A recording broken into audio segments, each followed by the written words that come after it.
میں ایک دفعہ رائے گیا، لاہور جانا ہوا تھا، دوستوں نے کہا سیر کرو گے؟ میں نے کہا ہاں، کہا رائے سے شروع کر دیں۔ میں بہت اچھا۔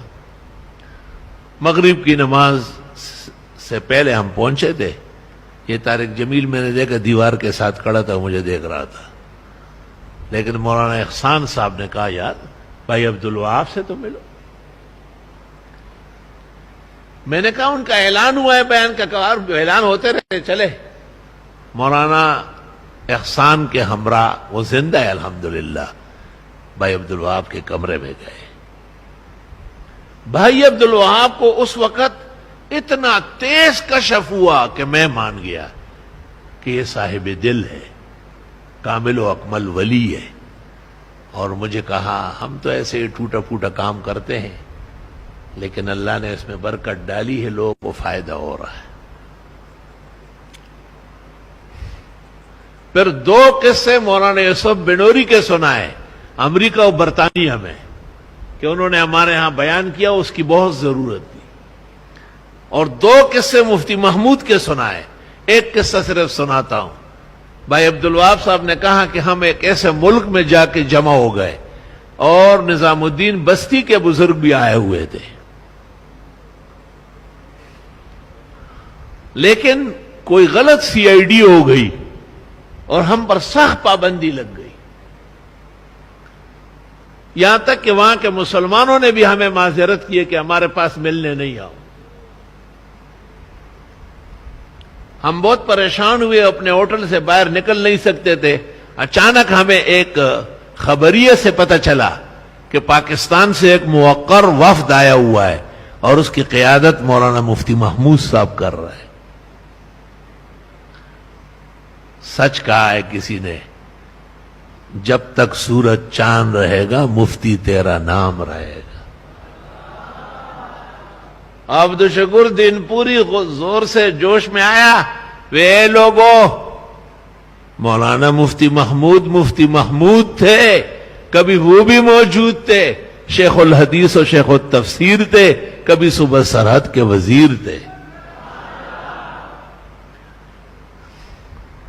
تو بھائی عبدالوہاب نے کہا کہ ہم نے ایڑی چوٹی کا زور لگایا اور ہم حضرت اقدس مفتی صاحب کی خدمت میں پہنچ گئے اور ہم نے اپنا حال سنایا کہ یہ ہو رہا ہے ہمارے ساتھ۔ انہوں نے کہا کوشش کرتا ہوں کہ مجھے اس بارے میں بولنے کا موقع مل جائے۔ فرمایا کہ اس ملک میں جو ایجنڈا تھا وہ یہ تھا کہ اس وقت پورے عالم میں فساد پھیل رہا ہے، امن کیسے قائم ہوگا؟ تو حضرت مفتی صاحب نے کہا کہ مجھے اس بارے میں بیان کرنے دیں، اور فرمایا امن کے کچھ لوگ ہوتے ہیں، ان کے کچھ اخلاق اور اوصاف ہوتے ہیں، جب تک کہ وہ لوگ نہ ہو اور وہ اخلاق و اوصاف نہ ہو کبھی بھی امن قائم نہیں ہوگا۔ کہ ملک کے صدر نے اچانک پوچھا کہ وہ لوگ کہاں ملیں گے؟ کہا میں نے کہا وہ یہاں آ چکے ہیں، پاکستان سے بھی اور ہندوستان سے بھی، اور آپ نے ان پر پابندی لگائی اور امن قائم کر رہے ہیں۔ کہ اس نے فوراً اپنے اتاشی کو کہا کہ ریڈیو ٹیلی ویژن پہ اعلان کرو کہ پاکستان اور ہندوستان سے جتنی تبلیغی جماعتیں آئی ہے ان سب کو ہمارے ملک میں ہر جگہ پہنچنے کی اجازت ہے، 100 سونار کے اور 1 لوہار کی۔ سبحان اللہ۔ بھائی عبدالوہاب قرآن کریم سامنے ہے، مسجد کا ماحول ہے، حالت صوم ہے۔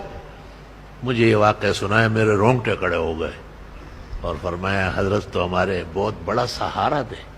کہا ہمیں دوبارہ ملاقات نصیب نہیں ہوئی، لیکن لوگوں نے ہمیں کہا کہ ریڈیو ٹیلی ویژن پر اعلان ہو گیا، اور حضرت مفتی صاحب نے بہت سخت سٹینڈ لے لیا اس پر کہ آپ کیوں ان کو روک رہے ہیں، یہ تو اچھائی پھیلا رہے ہیں، یہ تو دین کے دائی ہے۔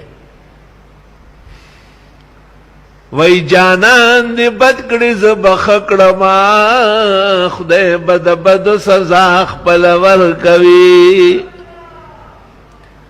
وی جانان دی بدکڑی زبخکڑما او خپل بد بهیر شي زما خبیادوی۔ اللہ، تو تبلیغی جماعت وہ ہمارے لوگ ہیں، وہ غیر نہیں ہے، لیکن ہمارا اپنا بھی اگر بیل و گدھا ویسے ہی چھوڑ دے تو وہ لاتے مارنا شروع کر دے۔